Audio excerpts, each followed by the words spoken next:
Hello everyone, in this video I'm going to show you how to fix mails and calendar app not working in Windows 11. So for you to do that, you have to click on the Windows Start button, then use the search bar and search for add or remove programs. This is it, then click on it. As you click on it, it's going to take you to the search. Then right here, app list, search for.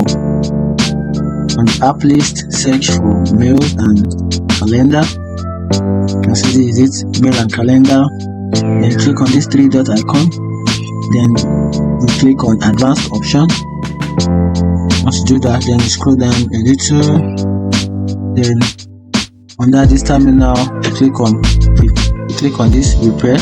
Then you click on this also reset, and that is how. After that, then you restart your Windows laptop.